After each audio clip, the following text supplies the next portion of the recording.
Hello, hello, hello, Jordan Sheridan, live as a guest As on a the Right guest, Wing Insanity yes. Report. Take it from here, Tina. Well, it's not live on mine yet. Are you live on your end? I am. We're live. We're live? All right, I'm going to trust. Oh, there it is. It just popped on. For some reason, it takes longer on my end. All right, so we have a lot to go through today and not enough time to go through it. I wanted to start the show talking about what happened this week with CNN and having the Trump town hall. Obviously, there's lots of issues there.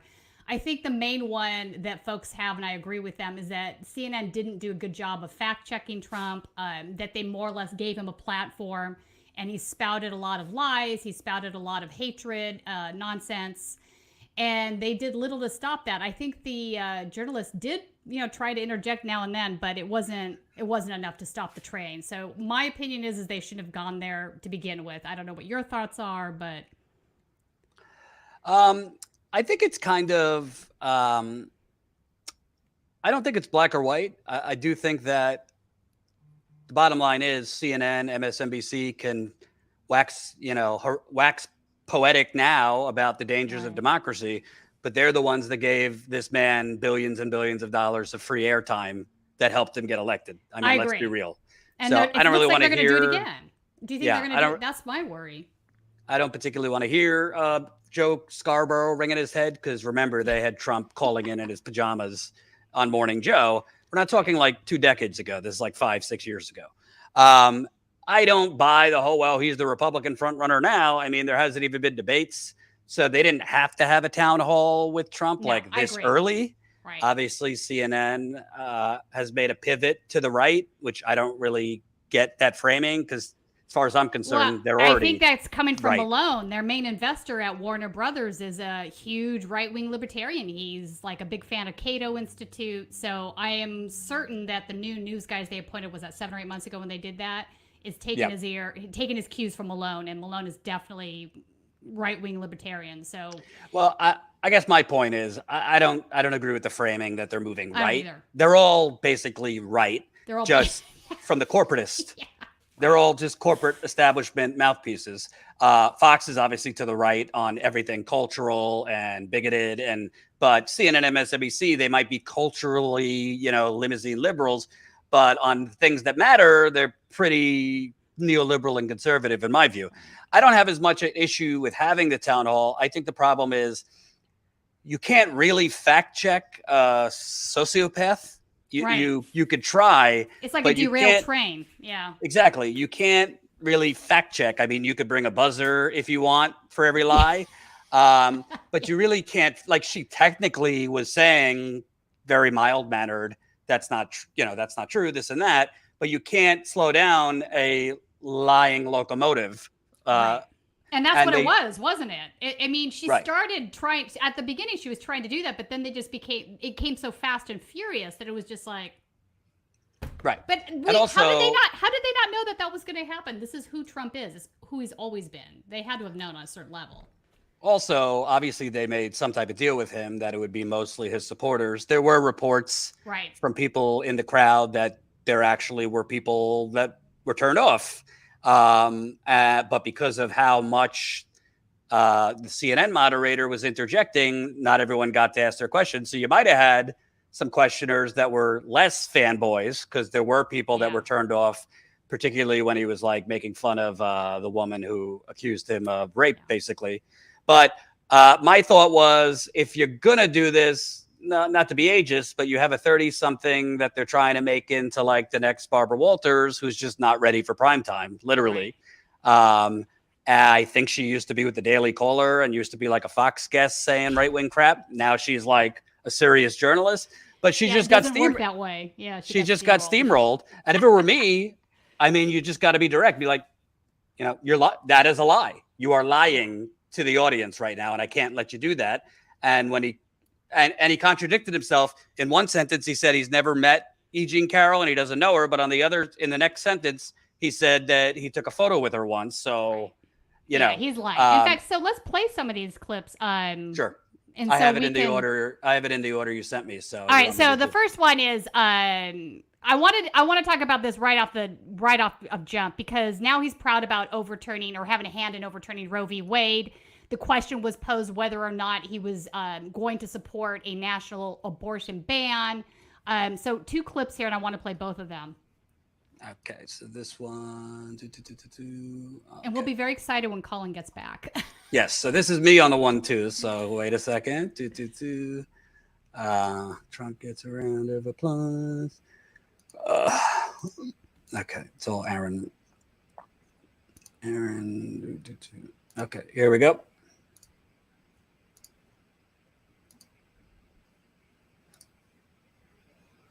Many of them. No, that is not it. Of course. Hold on. I'm coming. I mean, really, we can go with whatever order you have them in. Yeah, it's easier if we just go through. Let's do that. All right, play whatever that is, and I'll know what my thoughts are on this. Okay. Oh, this is actually Aaron's thread was quite good. I didn't pick everything out of here, but he had a good thread on the Trump thing.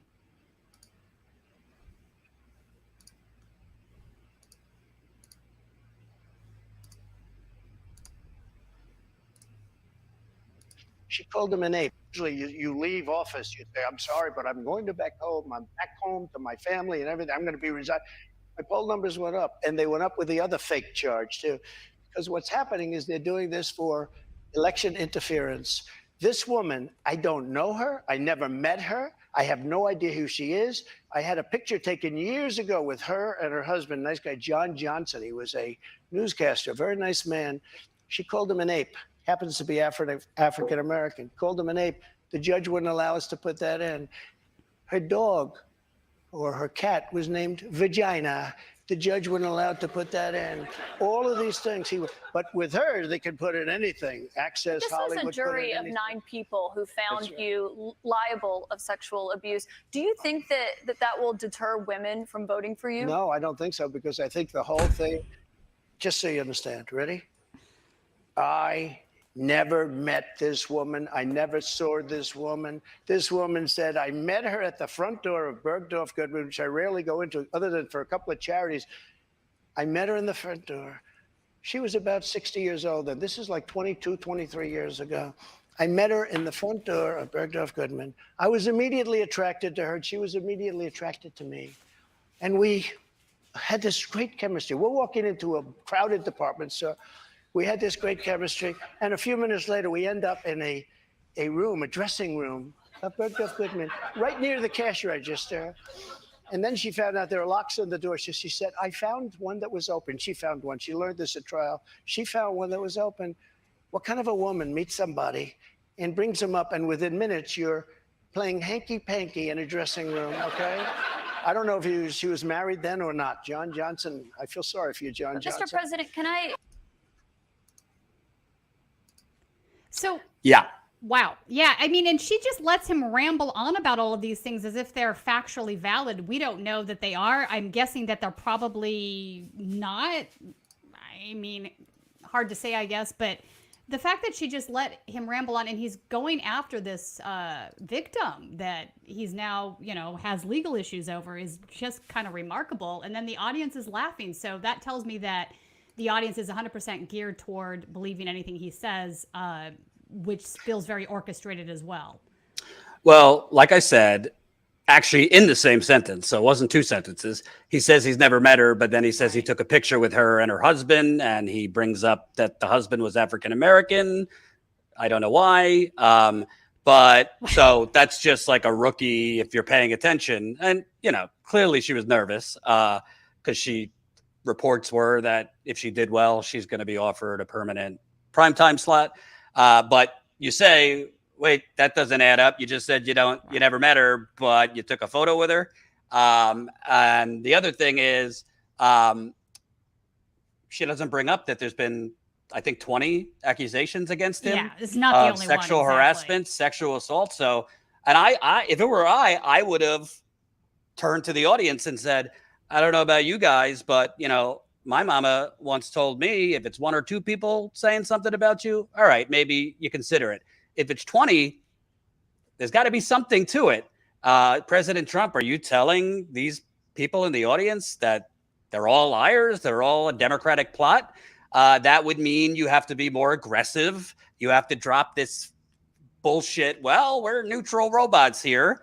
and you have to be more aggressive. So, and Trump and his allies would say, "Oh, you're bringing up stuff from 2016." I don't know. Morally, I don't think there's a statute of limitations on 20 women accusing you of harassment, assault. And by the way, it came out, I believe, before this town hall. CNN has former Trump staffers that are female saying he sexually harassed them when he was president. So those are new allegations. She didn't ask him about any of that. So again, it's not necessarily giving him the mic, like giving him the platform. I wouldn't have given him a town hall in May. Like there hasn't even been debates yet. They're doing it for ratings. They're doing it for ratings. Yeah, clickbaity. Obviously, that's clear. Listen, there's no point. Well, also Tucker Carlson's gone, so I think, and he's lost a lot of that audience. So you don't think they're strategically, maybe they're trying to give some of those folks a peek. No, I think so. Oh, I definitely think so. I mean, it would make more sense for them to have a debate between DeSantis and Trump if they're really looking to be unbiased and present both sides. And I don't believe that that's what's happening here. Here's the thing, too. It's about a commitment to veracity. That is what is important. We must have a commitment to truth, reporting the facts. And don't confuse that with being unbiased, because those are not the same things. So another reason why I think and Tina, we must have a commitment to smashing the goddamn like button. I know it's Friday. I know it's nice out where I am, but we got less than 100 people watching. That ain't good enough. So we got to smash that like button. Share this live stream. Please. Super chats are welcome. By the way, our mission, I don't know if you know this, Tina, but we're on a bit of a mission. We've to get 100 new members. We're actually at 54. Colin's still sleeping on his vacation, so I couldn't update this. But we've gained 54 new members, so getting close to our 100 goal for the month. So if you're not a Status Coup member, please consider signing up today. Support Tina, myself, Lewis, et cetera, et cetera. Next clip. Yeah, next clip. All right. So this one, I believe, is about Trump saying racist shit. What else is new? Right. Had to have some of that. But I think the reason the timeline is so critical here, because going back to your influence, in that 3 hours, over 140 officers were injured that day. And a person named Ashley Babbitt was killed. Yes. You know what? She was killed, and she shouldn't have been killed. And that thug that killed her, there was no reason to shoot her. At blank range, cold blank range, they shot her. And she was a good person. She was a patriot. There was no reason. There was no reason. And he went on television to brag about the fact that he killed her. The officer was not bragging about the fact that he killed her, but bragging. One person who was at the Capitol. But I think the reason the timeline is so critical here, because going back to your...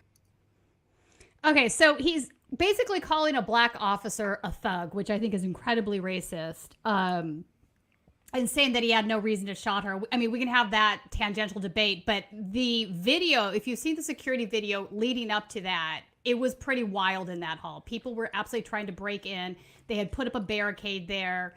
They had been given multiple warnings. And I'll tell you right now, if this had been Antifa, there would have been 50 people dead in that hallway, not just the one that tried to break through. She had broken, or somebody else had broken the window, and she was literally climbing through the window. And this was maybe, my understanding was a few feet from where Pence was in a room, and they were guarding that room. So things were very tense in that hall. I'm not condoning her getting shot in any way, but to act as if there was not this crazy thing happening is also not really a valid position. But I'm more zeroed in on the fact that he's calling this officer a thug. I doubt that he would say that if it had been a white officer. You actually took the words out of my mouth, because I would have asked him, President Trump, if Ashley Babbitt were a member of the anti-fascist movement that you call Antifa, would you be lauding her and celebrating her? No, he think not enough of them would have been dead. And believe me, there would have been 50 people shot in that hall. If you haven't seen this video, please go and look at it, because it's insane. And I promise you, if it had been leftists in that hall, they would all been Uzi'd down. Tina, if there were 20 Native Americans that breached the exterior line, they wouldn't have even Capitol. made it that far. They wouldn't have even made it that far. I mean, literally, they are right there at the inner chamber, feet away from where Pence was being locked in a room and guarded. This is insane. It's crazy. And by the way, I hate to say it, because I'm not like a pro-police person, but at the end of the day, Ashley Babbitt like lunged to try and get. She 100% did. If you haven't seen Yeah. this video, it's like, holy cow. She lunged Also, to try. I don't think you should have been shot just for breaching the Capitol. You should be arrested. However, she lunged, and that officer's job, there were politicians, even though I think are corrupt, they were on the floor behind that officer hiding. So it was that officer's job. Jordan, I think point being that we have seen time and time again, officers shoot people for nothing close to being this offensive, not even close, just for existing in the world. And the same group that is saying Ashley should not have been shot are perfectly fine when innocent black folks are killed. So none of this is about right, wrong, moral indifference, any of it. It's pure racist stuff. So I just wanted to point out that he's calling him a thug, and I think that's what's driving his point here. She did the host did kind of try to give him some pushback on this, but it was very insignificant, I think, given the magnitude of how. Well, I also would have said, I said, Mr. Trump, President Trump, I noticed you're pivoting to Ashley Babbitt, but you ran on being so pro-police, right? And your supporters. That was her point, right? So that was her point. All of these officers were injured that day, but she didn't make it well. I mean, she didn't make it well. Yeah, you could say, we all feel sorry for Ashley Babbitt's family, but I find it interesting that you ran on Law and Order, you call the Democratic Party, anti-police, yet you're just glossing over the fact that police were brutalized by your supporters. You had to put him on the defense. He's either going to say, some of them got dusted up. Well, some of them died. One of them died the next day due to certain things that were attributed to. Right. So it's just, I think she was trying to check boxes and just say that's not true, but I don't think she actually challenged him in a way. No, I agree. It was weak. It was a very weak challenge. So, I mean, and then he went on, and it's in the clips, maybe it'll be the next one. He went on to basically talk about pardoning the January 6th arrestees, including the Proud Boys. He didn't take that off the table. So, right. Exactly. Next here we go. Let me get the next one here. Smash that like button. Colin will be back next week, and the world could breathe a sigh of relief. Yeah. Yeah, CNN is definitely going more right, I think. Someone's asking in the... January 6th. Here we go. Okay, good. A question to you is, will you pardon the January 6th rioters who were convicted of federal offenses? I am inclined to pardon many of them. I can't say for every single one because a couple of them probably they got out of control. But, when you look at Antifa, what they've done to Portland, and if you look at Antifa, look at what they've done to Minneapolis and so many other places. Look at what they did to Seattle and BLM. Many people were killed. These people. What is he even talking about? But here we go again with the Antifa thing, right? Look what Antifa did to Portland. Look what it did to Seattle, BLM, blah, blah. So again, lesser property crimes are more important to him now than what happened on January 6th. Again, none of this is about law and order like he claims it is, because law and order to him is a bias. It's a bias to whatever his opinion or his party is, right? It's got nothing to do with veracity, truth, or applying justice equally or unilaterally across both sides of the aisle. And again, well, also, she didn't ask him. There were multiple reports that your advisors warned you that these people had guns, and you said, let them through the metal detector. They're not going to turn on me. He would deny, he'd say, oh, that's blah, blah, blah, blah, blah. But he said, you could say, well, many of them did have guns. That's been proven. No, they 100% did. So do you think people should just be able to breach the Capitol with guns? It's okay if they support you? Yeah, it's okay if they support him. Exactly. So she didn't hold him to account here on that. In fact, he did go on to talk about also how not just the Proud Boys, not just the insurrectionists, but also how, Pence didn't do the right thing, right? Pence didn't do his bidding. So he's part of the problem now, too. He put Pence in danger, I think, with his rhetoric towards that. And he's continuing to kind of toe that line. And I think that's pretty messed up. I think we have that clip in the list. I don't know if it's the next one. All right, let me go to the next one.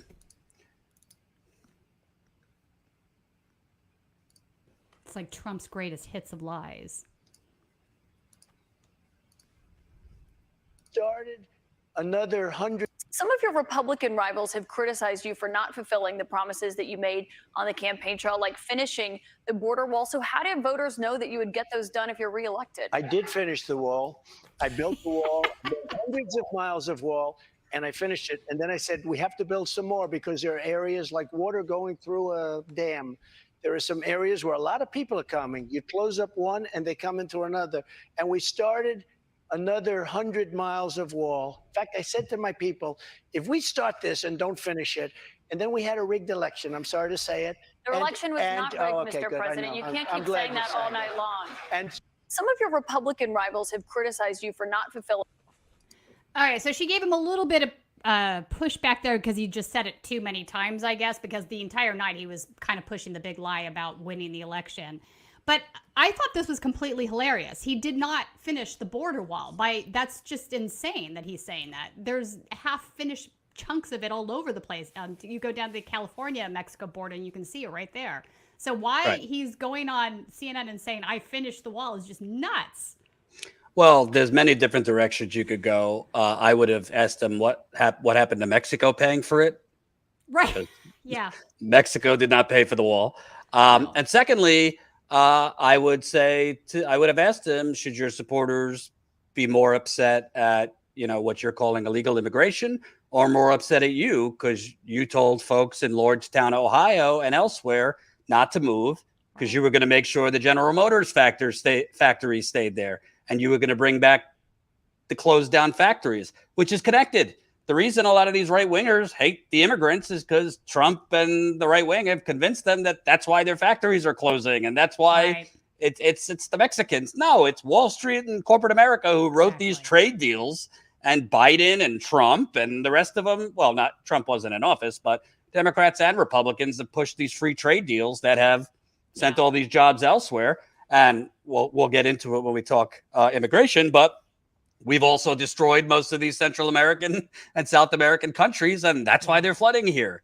All of that's true. All of that's true. Yeah. Also, I want to remind folks that there is a legal battle going through the courts having to do with the wall funding, right? So remember that Steve Bannon and some other folks had this sort of charity that they were raising money directly from Trump supporters to build the wall, right? If we don't get the money from Mexico, Congress, whatever, donate your money and we're going to build it anyway. So that was this giant grifty thing that happened, and they did take in a lot of money. So that's working its way through. Exactly. Wait, can I ask you a question? Yeah. How did Steve Bannon not go to jail? This was such a scam. Such a scam. He just doesn't show up he gets subpoenaed. He doesn't show up. Fine. He fucking milks all these people you're talking millions. He's still running his podcast, The War Room. It's crazy. I mean, I don't get it. Because I don't either. I don't get why anybody gives him their attention, why they give him money, why they're an audience for his show, whatever. But, it's crazy. Cult mentality. Yeah. All right. Next one. 222.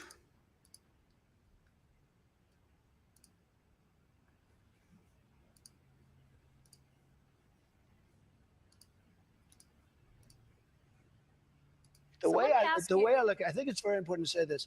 I consider the other side to be radical because the other side, under Roe v. Wade and other things, the other side, they're radical because they will. Remember the debate with Hillary Clinton? They said, rip the baby out of the womb at the end of the 9th month. They will kill the baby in the 9th month. If you look at that crazy governor of Virginia from the former governor, he said, no, the baby will be born, and then we'll decide essentially whether or not to execute the baby. But Mr. President, can we talk about what you would do if these are the radical people. It's not the pro-life people that are radical. But if you are reelected and you're back in the Oval Office and you get legislation to your desk, would you sign a federal abortion ban into law? What I'll do is negotiate so that people are happy. But the fact that I was able, I'm so proud of it. We put 3 great justices on the Supreme Court. We have almost 300 federal judges on the Supreme Court. So just to be clear, Mr. President, you would sign a federal abortion ban into law. I said this. I want to do what's right. And we're looking, and we want to do what's right for everybody. But what's right? But now, for the first time, the people that are pro-life have negotiating capability, because you didn't have it before. They could kill the baby in the 9th month or after the baby was born. Now they won't be able to do that. But I think this is a really important question for you to answer, because this is something every Republican, including those who are running against you for the nomination, are being asked about is, would you sign a federal abortion ban into law? And many of them are going to give you the same answer as I am. First of all, I am honored to have done what I did. And a lot of people said, in 150 years, he's now the most consequential president because he saved so many lives. Who have done it. And all right, that's enough. I know, I just can't with that. So he's very, very proud about what he's done here. The lack of fact checking again on that first clip where he's just saying this ridiculous stuff about Democrats wanting to kill babies, wait until they're born, and then deciding whether to abort. Like, none of this is true. Like, how would she just let him yammer on like that is beyond me. But then to go on to say, well, like, no, the rare times that's ever happened, it's because the doctor is saying the mother will die on the operating table. Right. And the decision is made to save the mother's life. There's no... Yeah, no, it's not. But he's making it sound like a woman gives birth to a baby and then they decide whether they want to keep it or not. That's sort of how it sounded to me when he said that, at least. What you're talking about is serious healthcare, right? He's trying to make it about, like, you know, there are a bunch of murderers out there. I'm the one saving lives. The radicals are, you know what I'm saying? There's several ways you could go with this. Number one, you could say, President Trump, I don't know if your supporters know this, but in the, you know, up until the late 90s, you were pro-choice. So, which is true. You're correct. Well, what changed? Are you a born again Christian? He'd give some bullshit answer, but a lot of them might not know that in that crowd. Right. Secondly, I would ask, at the end of the day, President Trump, we all care about life. What's your plan for stopping these mass shootings? Right. You can't just say Second Amendment. I would assume you're not for just it being the status quo to continue having a mass shooting every week. Roll out the statistics. Every day at this point, practically. Roll out the statistics. Other countries have similar rates of mental health, people on medications. Other countries have similar rates of many different things. Yeah. They don't have what we have. Right. You said the guns. You've said in your, when you were successfully ran in 2016 that you're not your typical Republican. So will you do something to stop the massacres? Because life is life, right? That's what I would do, but she's not going to be that creative and she's not going to connect those dots. Well, she probably doesn't. Hang on, Jordan. She's from Daily Caller. She probably doesn't think that those are valid questions. You know what I'm saying? That's... True. And also, at the end of the day, you say, all right, well, you're dodging President Trump. So for the record, he's dodging. You say you're a straight talker, but you won't give a straight answer. Your vice president, who might run, has said he would sign a national abortion ban. So at least we're getting a straight answer from him. You got to be more aggressive with Trump, because if you just kind of like chime in like that's not true. Right. I mean, but anyway. He'll just railroad you. Yeah, no, it's crazy to me that people don't realize that by now. Or she just, I think, agrees with a lot of his positions. I think the idea that any of these folks view being unbiased as being truth-telling is the problem. The fact is that they want to give the same amount of time to the lying crowd as they do the non-lying crowd, because they're like, hey, I'm being unbiased that way, but that's not how this works. That's not the point. The whole point of having, you know, the fairness doctrine and the things we had in the past wasn't to do that. It was just to make sure that people had well-rounded understandings of a certain topic from multiple points of view.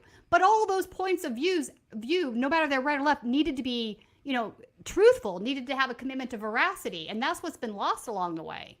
Right. I also would say, and this is not to fearmonger, but it is reality, Republicans have the House. It's not, I mean, it's 51-49. Democrats have the Senate. Could very easily retake the Senate. Democrats are defending more seats in 2024 in the Senate. And I have to remind people, because I keep hearing in the media that Trump cannot win a general election. Well, Biden did not win the general election by that much. If you actually look at Wisconsin, Pennsylvania, Michigan, the states he flipped, he won Wisconsin by 20,000 votes. That's not a lot of votes. No, it's not. He not. won Michigan by a little more than that. Georgia was close. Arizona was close. So even though he won by a sizable electoral college count within those states. If honestly, I think if he would have given another $2,000 COVID check, he would have won. Over. I agree with you look at the exit polls. The top issue was COVID and his mishandling of it in 2020. That is not going to be a concern probably next go around. So I think it's realistic that you could again see Republicans having complete control if you were to win.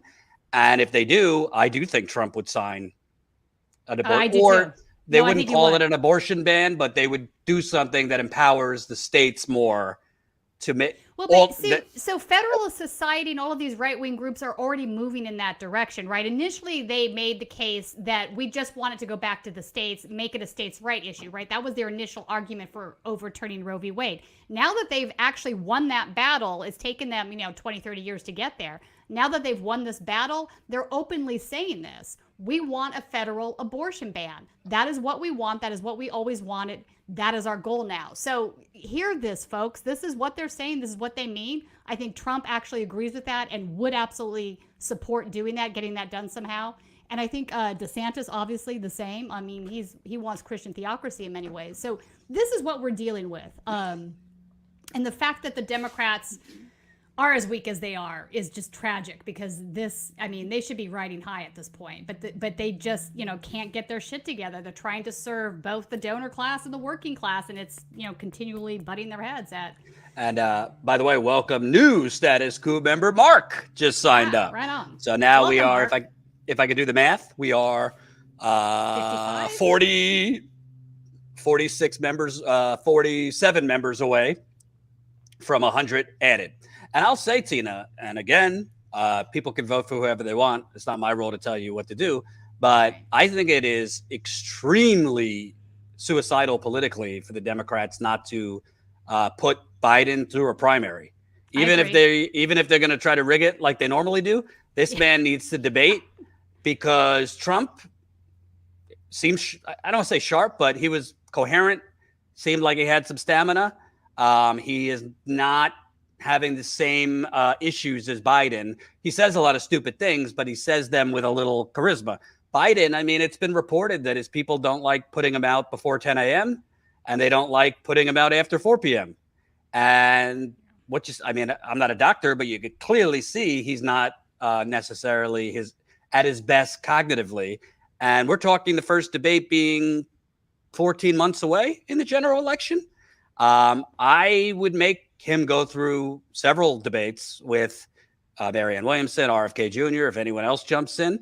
Obviously, the moderators will be, for Biden, and the media will be for Biden, and they'll make it, the pundits will make it like this is absurd that we're doing this.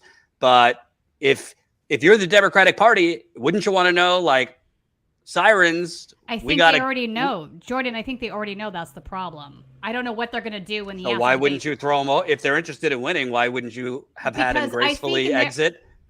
I agree with you there. I think the calculus right now in their brains is, we know that this is slightly problematic.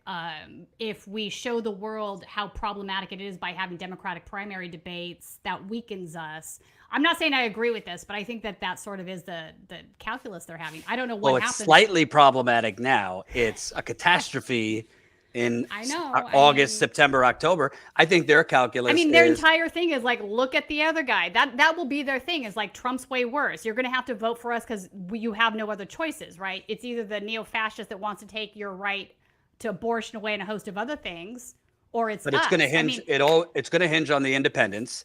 And I think the key will be if Trump can get, I think the key is if Trump could stop talking about 2020 by like 6 months before the election. Move on beyond the false and start moving forward. And, even though it's not necessarily true, just say, well, we didn't have inflation when I was president. The economy was booming. Obviously, that's bullshit. But I think independence, if he's still going to be Trump, but if he was crazy, but at least forward looking, and I think he would have a chance. I think the real thing going on here is they've created this identity politics monster, and they know that if they got rid of Biden, they can't really throw Kamala Harris overboard.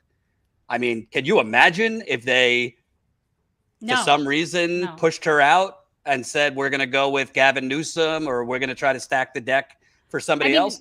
I agree. Oh my if they're God. going to do that, it would have to be Kamala, but I hear And what she you're would saying. I think she would 100% lose to Trump and DeSantis. I don't think it would, even with all these issues we're talking about on abortion. Okay. I think you think she'd be a worse candidate than Biden, though? I guess that's really the question, isn't it?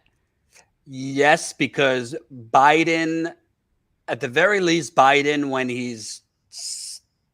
when Biden's better, he pulls off the bullshit like Lunch Bucket Joe. You know, my daddy once told me he's solid in some speeches when they jack him up with whatever they're giving him. Kamala Harris, I don't think I've seen a speech from her that's not awkward. Or, I mean, I just saw something today where like she delivered what was supposed to be a joke line and nobody laughed. Yeah, public speaking is not her forte. She does not have she doesn't have the it. I don't know. She kind of reminds me of a female version of Mitt Romney, who was super awkward when he was speaking. And I just don't think Kamala. I think in those core Midwest states, I don't really think Kamala Harris connects. I don't really think it's because she's black, because Obama won a lot of those states. I think it's because she's I agree with you. She's not a good public speaker. I agree with you 100%. All right, let's do the next. Keep going here. Yes, yeah. Otherwise, you and I will have a 5-hour show if we keep.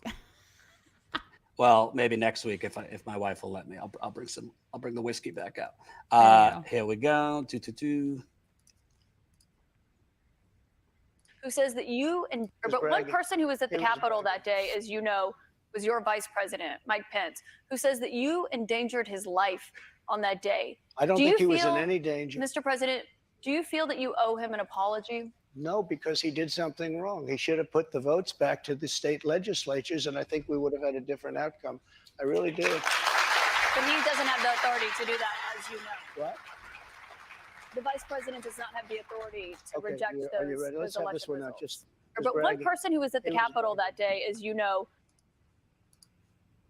So he did something wrong. I mean, that's just remarkable. Actually, this is the one time Mike Pence did something right. Like, he stuck to what he thought was the right thing to do, the moral thing to do, right?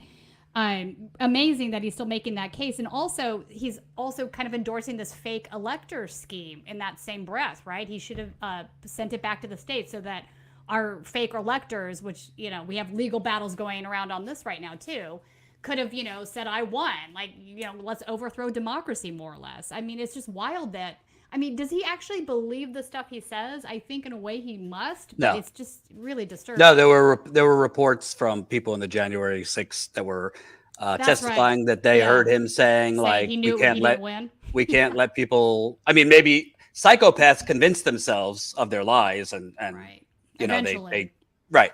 I think with this, I would have asked him, you know, even for argument's sakes, if Vice President Pence was constitutionally allowed to do that, don't you think it's a slippery slope and a dangerous precedent that you're going to let elected officials decide, because you don't really have proof that X amount of votes swayed? Your claims are they were removing the ballots in the dead of night, and you mentioned certain anecdotal things, but you can't definitively state you lost by X amount of votes. You can't definitively prove that that amount of votes was flipped from you to President Biden. So you would just be having Republican bureaucrats or politicians. Bureaucrats, honestly, because they're appointed electors. If that's what it gets down to in his crazy scheme that he was running, I don't know. Right. So combination therein, but I would have said if you had 7 million more popular votes than Biden, would you? And Biden was, the Democrats were doing this. What would you say? Yeah. Flip it around. So I just think, she's not ready for prime time. I think CNN is trying. I think CNN is thinking more like an HBO executive would think, because they're under the same umbrella, which is like, let's get the cute looking, you know, sophisticated 30-something and make her the face, even if because honestly, of all people, and she did a lot of propaganda interviews too, but you know who was probably one of the better interviews of Donald Trump?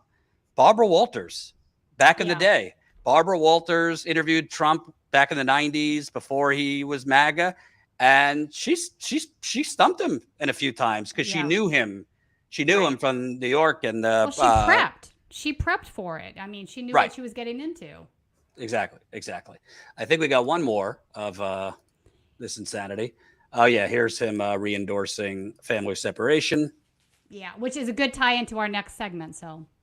Yes.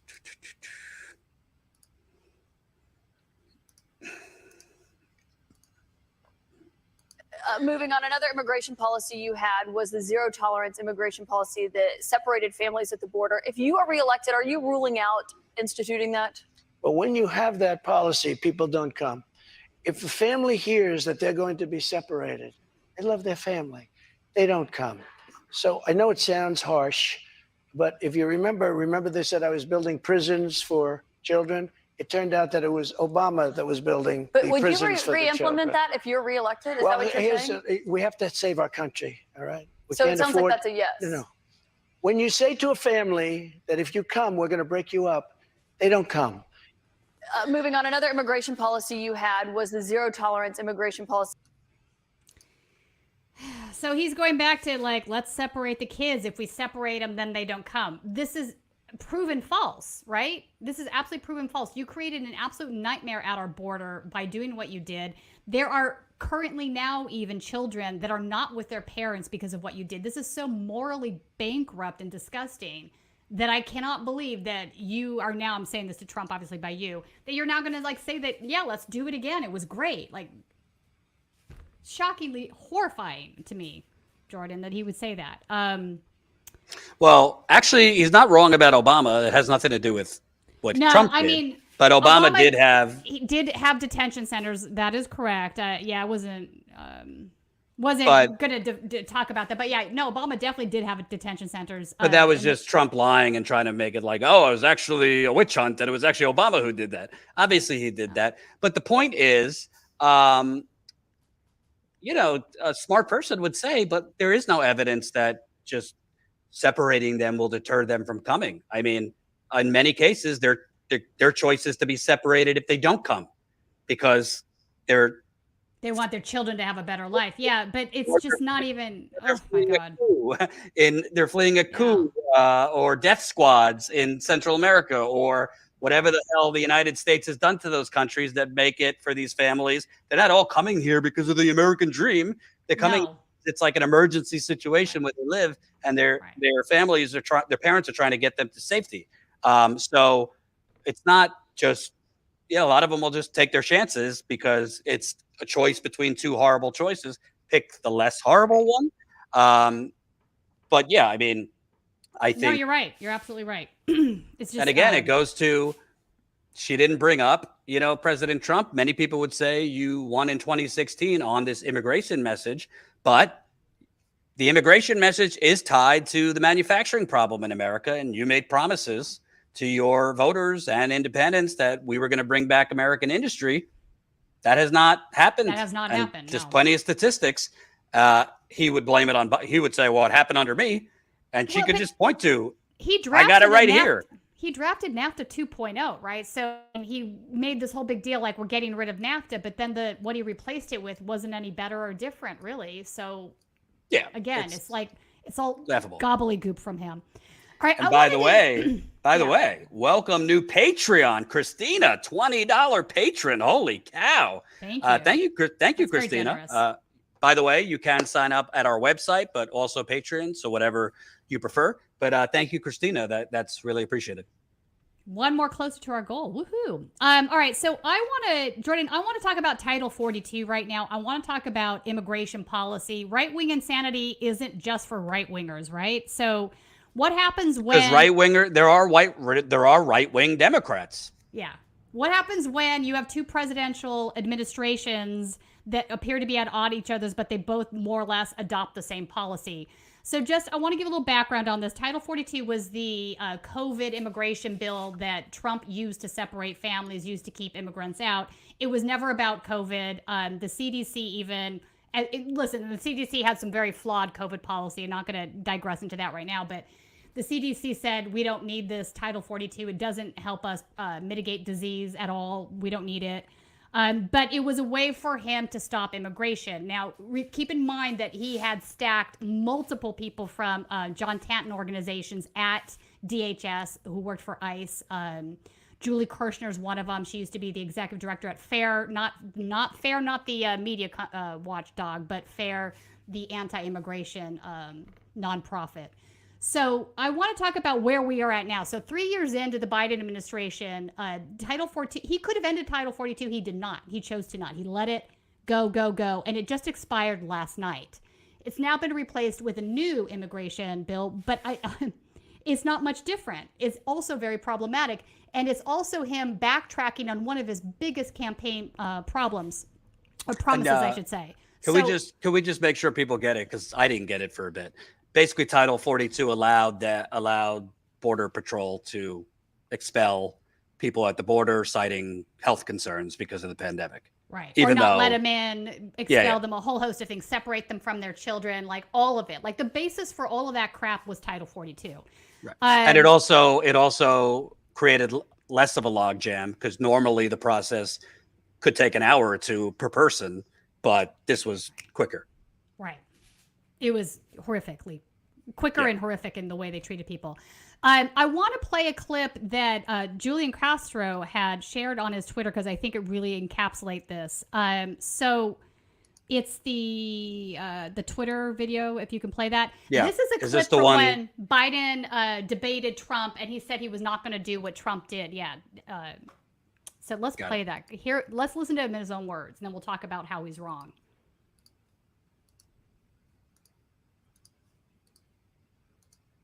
This is the first president in the history of the United States of America that anybody seeking asylum has to do it in another country.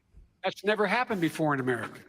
That's never happened before in America. You come to the United States and you make your case that I seek asylum based on the following premise: why I deserve it under American law. They're sitting in squalor on the other side of the river. This is the first president in the history of the United States of America that anybody seeking asylum has to. Oh, it got cut off. That was the important part. That was the full clip. I could play it again. Oh, no. Okay, I'll just say what he went on to say. I didn't realize it cut off there. Has to seek. So the premise was, if you're seeking asylum in the United States, you have to seek, if you pass through one of these pass-through countries, you have to seek asylum there first before you can seek it in the United States. Now, Biden was correct when he said this was the first time a president had done that, right? This is true. But what I want to get at is, now that Title 42 has expired last night, it's been replaced by new legislation. Guess what's in that legislation, Jordan? You want me to guess? Yeah. Meaning that he's kept that. Oh, yeah. He promised he was never going to do that in this debate, right? Said that this is really egregious and disgusting. And he's correct. It is egregious and disgusting. And it's very against American ideals, 100%. But here he is now doing the exact same thing. Well, he also promised that he wasn't going to drill on public lands, a public option. I could go down the list. He also promised on the debate stages that COVID treatment would be free, which that went out the window. So, yeah, I mean, I don't know what he principally believed in when he was a candidate and what was just kind of flexible. But, yeah, you're completely right. The whole point of asylum is getting to safety as quickly as possible. And I think Biden, remember, this is Crime Bill Joe, and he was for a lot of Ronald Reagan's policies back in the 80s. He voted for a lot of Reagan's shit. No, you're not wrong. You're not wrong. So another part of this conversation is, now, of course, Fox News has been banging the drum on this. Title 42 is going to expire. When Title 42 expires, there's going to be an invasion. There's going to be all these migrants flooding over the border. It's going to be a nightmare. Blah, blah, blah, blah. They've been going on and on about this, right? So I wanted to show folks a tweet. This is Uriel Garcia, who is an immigration reporter for the Texas Tribune. He was down there at the border last night, and he shared some photos on his Twitter, and it was the exact opposite of this. It was calm. There was more reporters there than there were migrants. Nobody tried to illegally cross the border. So can you put those photos up? Hold on. Last night. Is this under your roundup? No, it says Fox News went on for days about how there would be a mad border dash when titled. Oh, I got it. That's my notes. I got it. Hold on. Writing. Very proud of myself that I'm able to do this.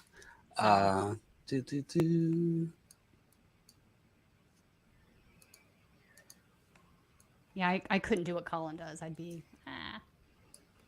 Okay.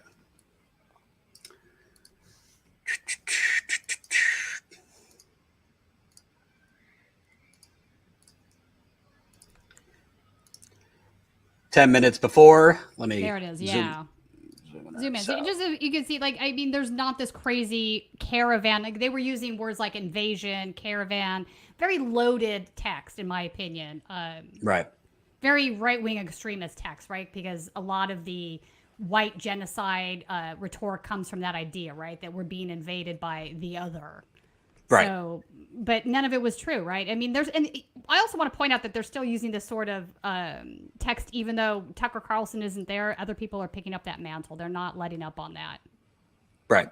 Well, I also think, I mean, I don't care where it is, Fox, CNN, MSNBC. There is no discussion of why are all of these people coming here. It's not for the American dream. They're not stupid. No, they're desperate. I mean, they're desperate. They're leaving war-torn situations or, drug lord situations where all of these problems really more or less relate back to things that we do here in the United States. We have created absolutely horrific disasters in other countries, whether it's via our foreign policy related to, protect corporations. And if that means doing regime change, so be it. Whether it is, starting this gigantic drug war that cost us billions that did nothing to alleviate drug use in the United States, but created an entire... Also, the sanctions we're putting on Venezuela and Cuba and all these places that are killing their economy, which affects people fleeing countries. I mean, in Venezuela alone, I think the number was 40,000. 40,000 people died a couple years ago due to our sanctions. If they could live freely and well in their own nations, they wouldn't be coming here. They are desperate. They're desperate. They can't feed their kids. They're afraid of getting killed. Like, really bad situations. So this is not the answer. What we're doing. And it's really tragic to see, Biden, chiming in on this and basically creating some of the same policies that he had criticized Trump for, and that are very against American ideals at the core, in my opinion. Mm-hmm. Did you want to play some of that longer video? I do. Do you have time, though, or should we do Okay, so I wanted to play. So I went to an ICE detention protest. That's where this video is from.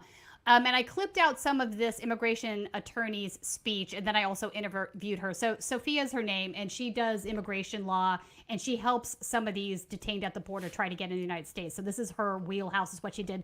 So I think this sort of explains it much better than Jordan or I could. Yeah, so it's very important that you walk away with this knowledge, because this is political knowledge, this is policy. This is policy that we voted for, in a way, since we put Biden up there, right, to take Trump out. We were expecting for him to make major changes. He did one little change, one little change, and it's actually putting kids more at risk because they have to be now by themselves in order for the government to take them as refugees, right? But they're still not even giving them refugee status. Can you talk a little bit about the refugee status? So refugee status is actually an application that you file outside of the United States. What people don't know is President Trump for an entire year did not admit a single refugee. Asylum status is the same thing as refugee status. You just seek it at a port of entry, which is a fancy term for the border, or from a year from the date that you entered, or if you had some type of status like a tourist visa, your status in the United States expired. And because President Trump did not admit a single refugee, he forced people to come physically to the US border. So he actually created all of that. A lot of people don't know that. I mean, he wouldn't want you to know that. But yeah, so refugee and asylum status are kind of the same thing. Asylum is a legal right. We actually agreed twice with the UN, and then we made our own domestic law in the 1980s, agreeing to take asylum and refugee seekers. So for people who tell you we're not obligated to do that, they need to shut up and sit down, because we are. We are. We agreed to it not once but twice with the UN, and we agreed to it in our own federal law. That's what created the Office of Refugee and Resettlement, which is what handles children that are alone at the US border or within the US. So that's just false. But yeah, that's Okay, so in attorney language, that sounds really good. Now, common language, let me get this understanding. So if I was in south of the border and I wanted to seek refugee, I need to apply for it. Is that what you're saying? Yeah, you would have to apply for refugee status within your own country. And it's a complicated process, and you would get a visa that would be issued to you, and then you would come into the United States with that refugee visa. Asylum, you can come to the United States and you can enter and you can apply for it within a year of getting here, or you can show up to a port of entry, which is legal speak for a border, and say, hi, I'd like to seek asylum. I'm fleeing my home country because of persecution. Also, the third country thing. Oh, if there's a safe country in between, you have to seek it there. No, that's not true. Nowhere in the UN agreements that we signed does it say that. Also, nowhere in our domestic law does it say that. That's a lie. All right, last thing, because this is important for you to know. This is the knowledge we need, right? So when the Trumpsters or the nationalists are like, well, why can't they just do it the legal way? Why can't they just legal way? Woo! Say it louder. Asylum is the legal way. Woo! Now we're gonna say it all together. Right, you ready? At 3. 1, 2, 3. Asylum is the legal way. Say it louder. One more time. 1, 2, 3. Asylum is the legal way. Woo! Now before you walk away, just one little last piece.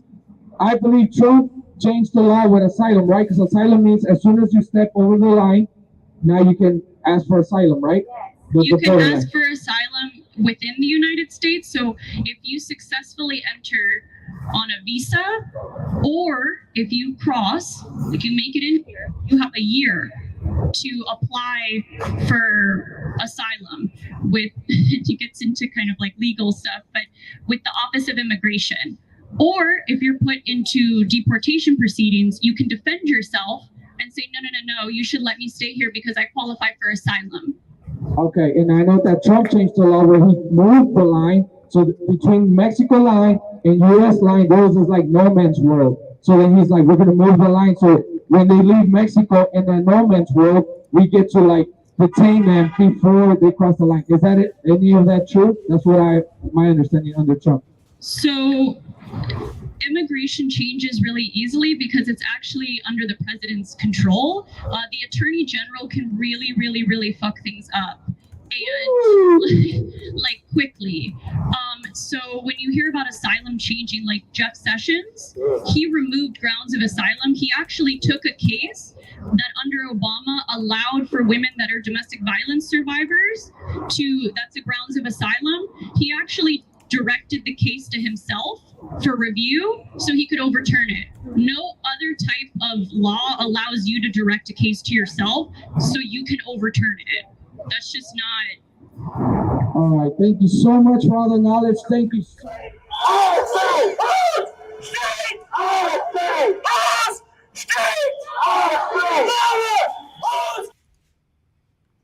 Oh, there's an interview that comes later after that, but people can go watch the whole thing if they like. I just thought that Sophia was very informative. She sort of breaks down things that are a little bit confusing, even for me. So I just thought she was great. And anyway. Yeah, really informative. Yeah, hopefully that helps. I had no idea about that Jeff Sessions thing. Right. Yeah, no, it's a good video. I should actually give you the file. You could upload it onto your, if you want, people want to hear it. I posted it in the super chat if people want to watch the whole thing. Right on. All right, so now it's time for Right Wing Insanity Roundup, Jordan. Are you ready for that? I am. What do we got first?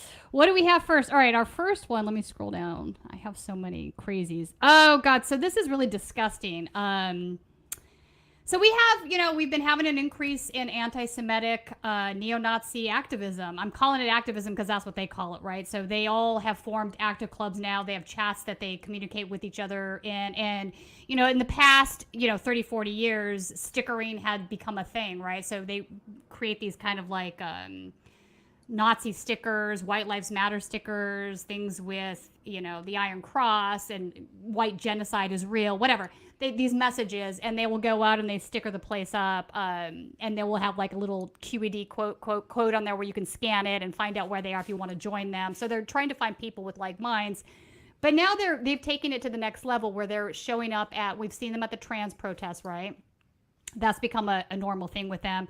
But now they're also targeting places beyond that. So churches, and in this case, this was UC California, University of California, San Diego. So basically somebody came in there and made swastikas with fecal matter in the bathroom. That would be poop. Yeah, should I call it poop? I think we could. All Let's right. take a look.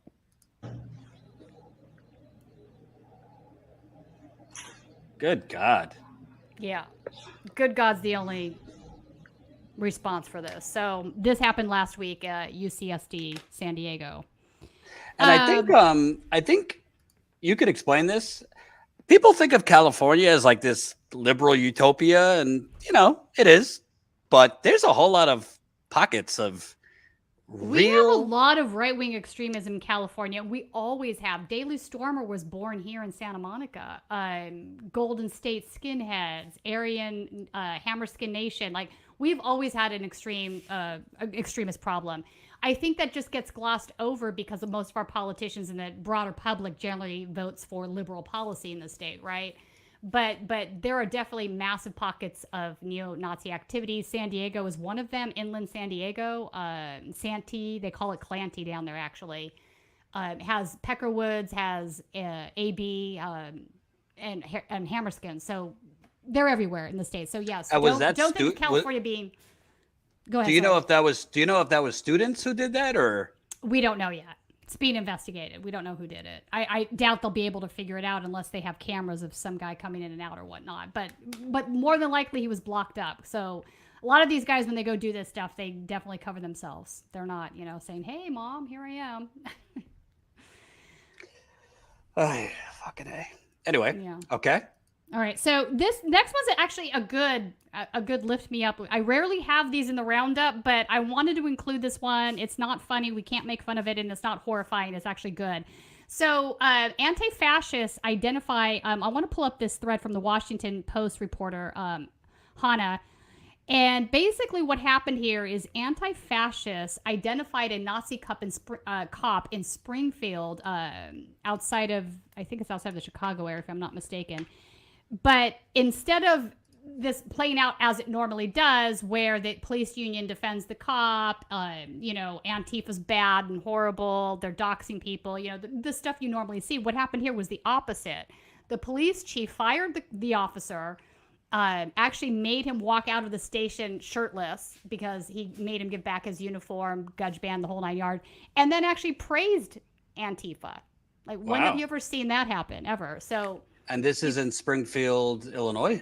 Illinois, yeah, Springfield, Illinois. So I believe that's close to Chicago. Am I right or wrong on that? I'm not sure. Okay. So yeah, so this is a whole thread that Hannah's talking about. So as you can imagine, it's not easy. Yes, when a reporter asked for access to dig into one of Springfield PD's darkest moments, after consideration, Chief Scarlett said he believed in full transparency. Nothing I asked for was denied. That is a copy of the report. And I thought it was interesting. Inside this report that they did, there was data on this guy's arrests. They looked at like geographics. Like, so he arrested 400 white folks. 6% of them he let get away, like didn't give him a ticket. 14% of the black folks he pulled over, he did give tickets to. Like, so they actually went in and looked at all of these things. I was shocked by that. Also, very rare to hear police praise for Antifa work. Union president on Anon Commie-Star. As soon as we read it, we were just like, man, we should hire these people as investigators because holy damn, they solved this stuff quick and it was impressive. So, I don't know. That's the first time. Must have missed the memo from the... This is the first for me. missed the memo from the Chicago Fraternal Police because Right. It's kind of shocking. I've never ever. I mean, a police union president says that about an Antifa activist. Shocking. and Anyway. it is shocking because, as you've exposed, at least in California, a lot of the cops are neo-Nazis. Oh yeah, there's definitely a right-wing extremist problem with the sheriff's department. 100%. For sure. And a lot of the, quite a few of the January 6th insurrectionists were cops that were neo-Nazis. Yeah. So, I mean, keep in mind that Oath Keepers as a group, as an organization, as whatever you want to call this, the Oath Keepers were originally based on you had to have been a law enforcement officer or a military personnel. That was the point, right? They were actively recruiting people from those two pools. That was the whole premise, right? You are in law enforcement, you're in military, you have those the training to be able to facilitate what we want to do. And their whole argument is that they are the Constitution, right? A constitutional sheriff believes that he's above the law because the Constitution is the actual law, not whatever legislation is passed locally or in the state or whatnot, the Constitution itself. And as a constitutional sheriff, I get to decide what is okay and what is not okay. So, I mean, it's some scary stuff when you think about it. It's very extreme. Absolutely. And it's, and it's in that sort of subjective world, you're left to believe like, okay, but if you get to decide what is and isn't constitutional, as we saw with the Trump town hall earlier, I mean, it's just too subjective. It's not necessarily based on fact or reality. It's just whatever they decide it is, which is very dangerous in my opinion.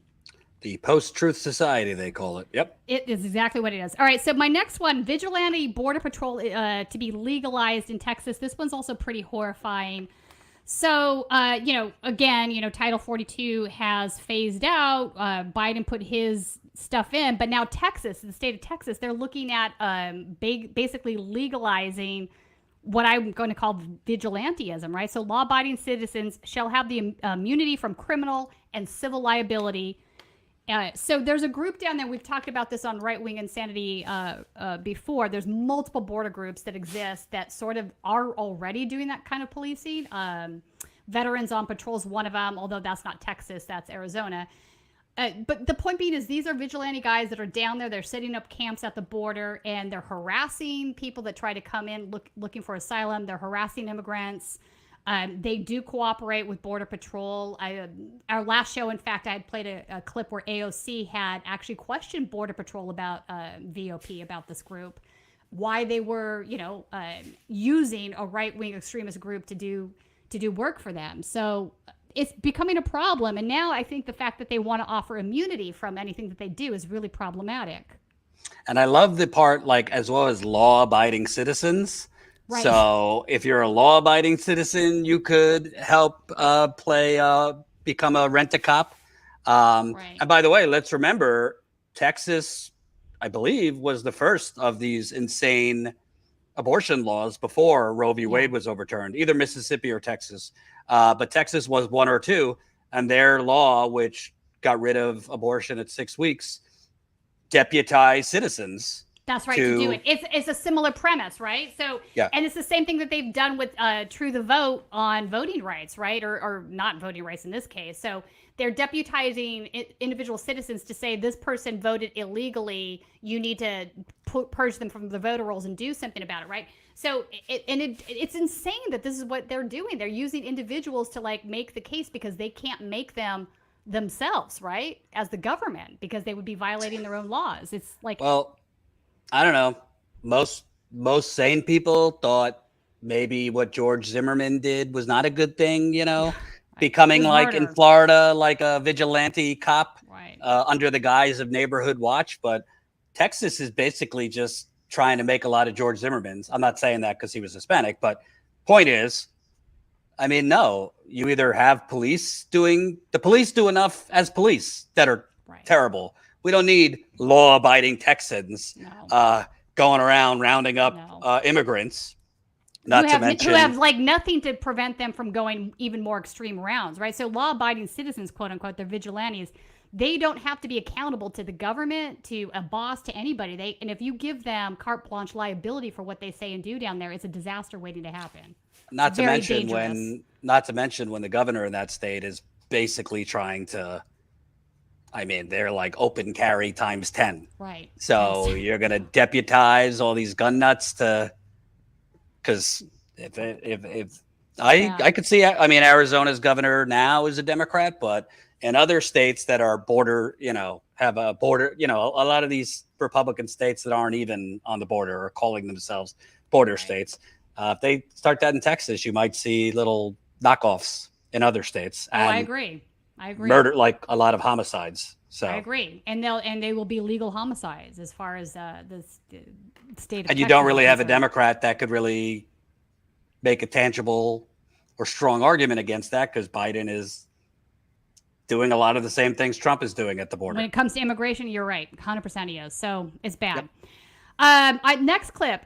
We can't let a week go by where we don't check out what the fundamentalist Christians are saying and doing. So I want to play this one. This is a group called Pastors for Trump. Oh boy.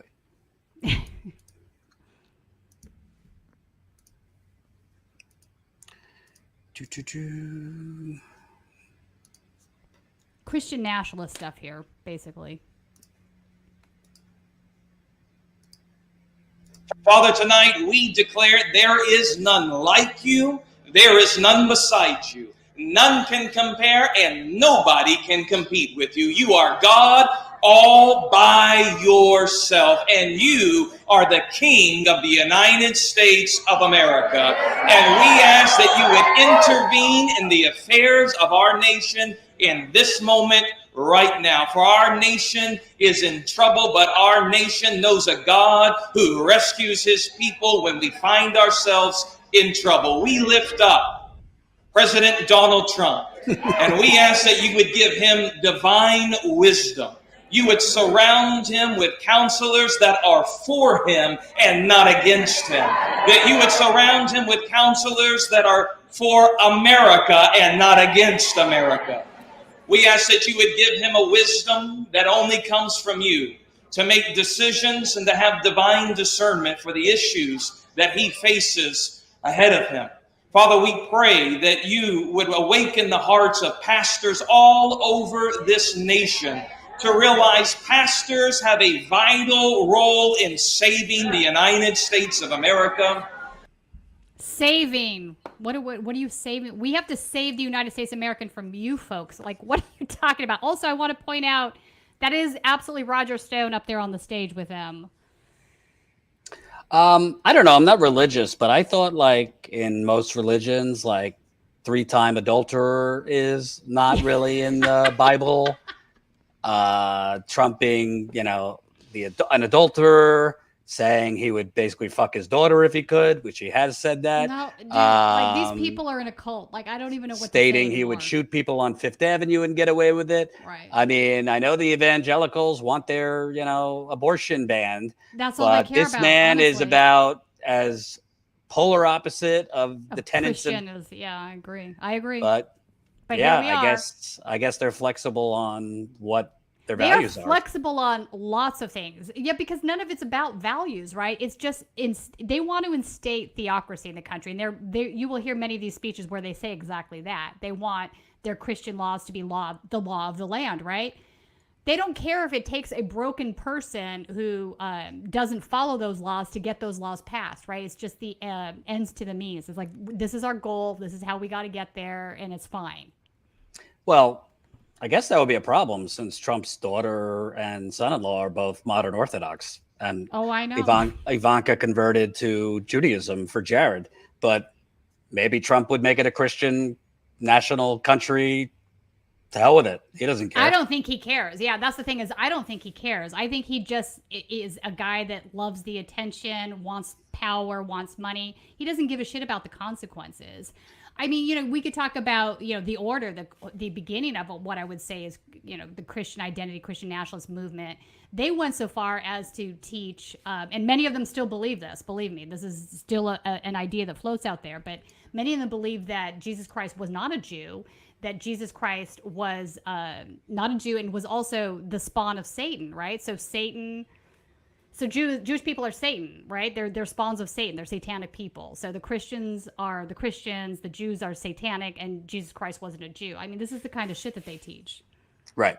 And it's just remarkable because I mean, I don't know. I think saying you want to, I could just grab him by the pussy and everything would be fine wouldn't be taught in, Sunday school and among other things. But what do I know? It's insane. No, this is where we're at, though. It's insane.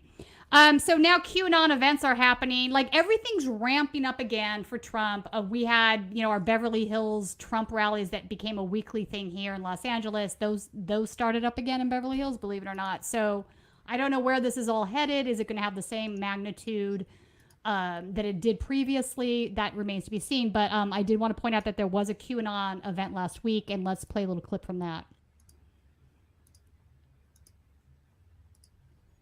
Scott McKay, who my mother would be ashamed to hear speak publicly now, he's on the bench. Until this thing comes down, you're going to get 100% Patriot Street Fighter. It isn't going to stop until these people are dead and in boxes in the ground and the child satanic traffic and abuse of children ends. That is the end of this message. We have a responsibility to save these kids. These elite powers in DC, state governments, district attorneys, police officers, all the people that we look to for authority and respect in this world, these people are involved in this nightmare. Scott McKay, who my mother would be ashamed to hear. So, a lot of the same things that you've heard from QAnon in the past, pedophile, satanic child rings, Hollywood elites, none of this is true. But Patriots Arise, again, we're seeing a lot of use of the word patriot. I want to also point out, the use of word patriot as a right-wing extremist thing sort of came to fruition, I believe, at least the first time I can trace it back to, under Timothy McVeigh, right? So that whole group that surrounded what happened in Waco. And I bring this up because Waco is now being brought back to life again, right? We had Trump do his first campaign rally down there. All of these right-wing chat rooms are now talking about Waco again. And I'm actually watching the new show, Waco Aftermath on Showtime. It's really good. Okay. Yes. It shows the court cases for the Davidians, but it also shows the planning for what became the Oklahoma City bombing. Right. So I'm glad that somebody's actually finally getting to a story on this, because for a long time people would talk about Tim McVeigh and he was just referred to as anti-government, right? And he indeed was anti-government, but more importantly, he was a neo-Nazi, right? So he was down at Waco they had protesters out there outside of the compound. He was down there handing out the Turner Diaries, which is a neo-Nazi novel. It's where you've seen the expression, I've talked about it before, Day of the Rope. Day of the Rope is when at the end of the novel, basically after the race war is over, they get to hang everybody that is a degenerate or not white, right? So black folks, gay folks, brown folks, Jewish folks, trans folks, like all out the rope. You get the rope. That's it, right? So that is where that stems from, the Turner Diaries. So Tim McVeigh was down there handing that out. He was also handing out, you'll see old FBI photos where he's got pamphlets and they have swastikas on them.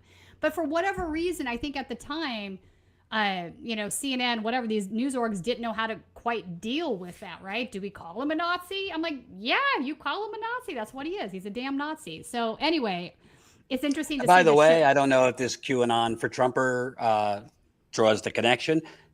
The Donald also was on Epstein's plane. So I'm pretty sure between Bill Clinton, the Donald, the rest of them, pretty sure Trump probably got a lap dance from a 14-year-old at some point. Yeah.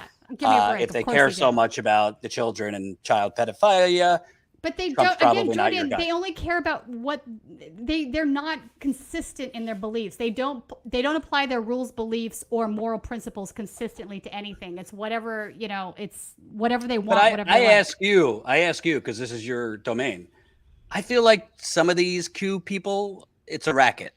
I'm not sure all of them truly believe this. No, they're grifting and making a shit ton of money. Yeah, 100%. Yeah. You can go onto chat rooms and you'll see they're selling books on urine therapy. You don't even want to know what that is. Various if they have colon therapy, I'd like to know, because various bizarre COVID treatments that are not going to work.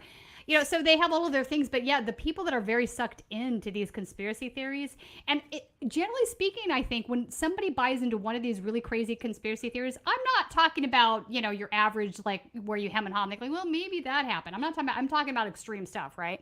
So generally, if you buy into one or two of those, you buy into the whole lot of them. It's just you're sort of predisposed, I think, to believe in this kind of stuff. So they grift a lot of money off of these folks. Some of them. You're correct. Absolutely. And you want to know what? Trump, he's not disowning the Proud Boys still. He's not disowning Q. No. I don't know, a couple months ago, he was posting Q emblems on his Truth Social. Yeah. And unless something dramatically changes, I think he's going to walk away with the Republican nomination. I think Trump, for whatever reason, still thinks that the best calculus is to play to this base, even though it's only really like 20% maybe of the country as a whole. And he's not going to be able to get independence if he's still talking January 6th. Right. Kind of not winking and nodding at QAnon and these other things, but maybe it's less about winning back the presidency and more about just the continued adoration and the cult worship for him. Because the worst thing for Trump is when the worst thing for Trump and people like him is just when they're out of the conversation, when they're not getting the attention, he revels in it. So, but yeah, I mean, I don't think just because we're like, you know, a couple of years from January 6th, I don't think people should get this false sense that you can't see other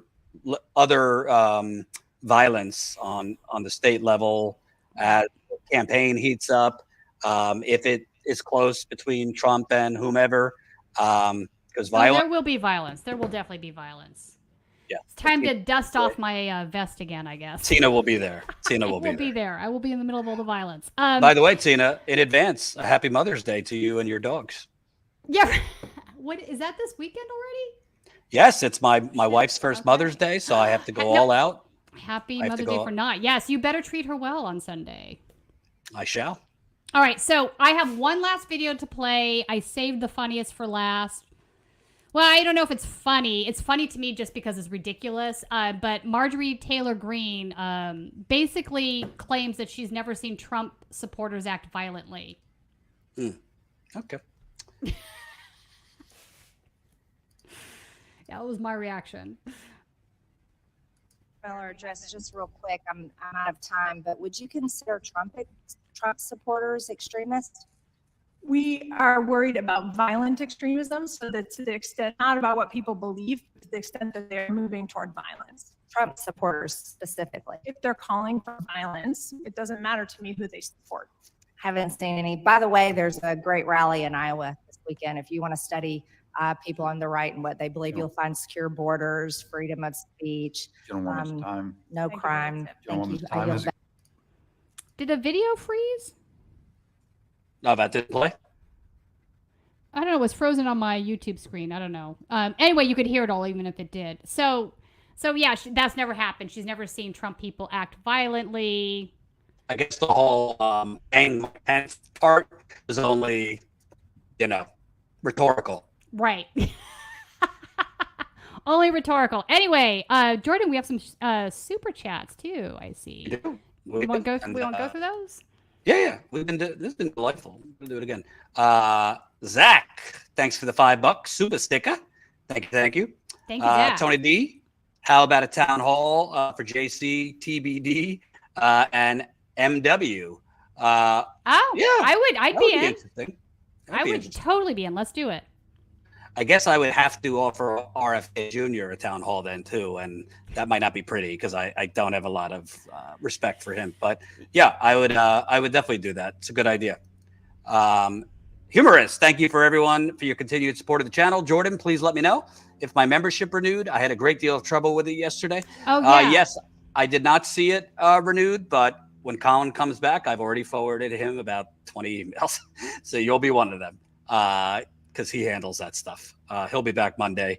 He needed a week off because he was on the road for 2 straight weeks. Yeah. Joshua, $10. As much as you want to hate conservative voters, they make good points about America. I don't hate conservative voters. My father voted for Trump. My mom voted for Trump. I love my parents. And I think some of their views could talk about them. They're within discussion. I understand theoretically, I don't agree, but I understand why some people used to gravitate to the Republican Party under the premises of lower taxes and things like that. Those kind of things are normal political debates.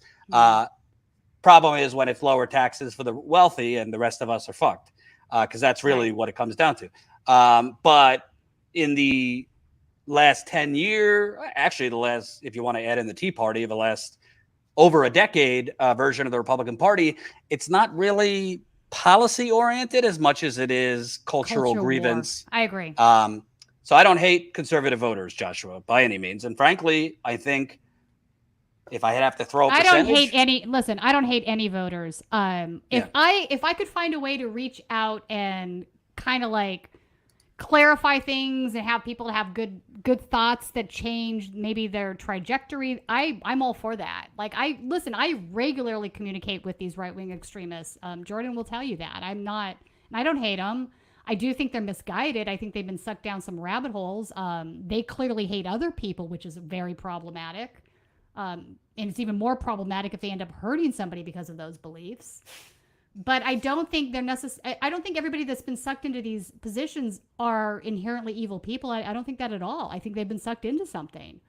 I think it's important for us to maybe even find a way to somehow get them out. You know what I mean? Does that make sense? Absolutely. And $20, prime aesthetic. Freedom from religion should be in the Constitution too, not just of.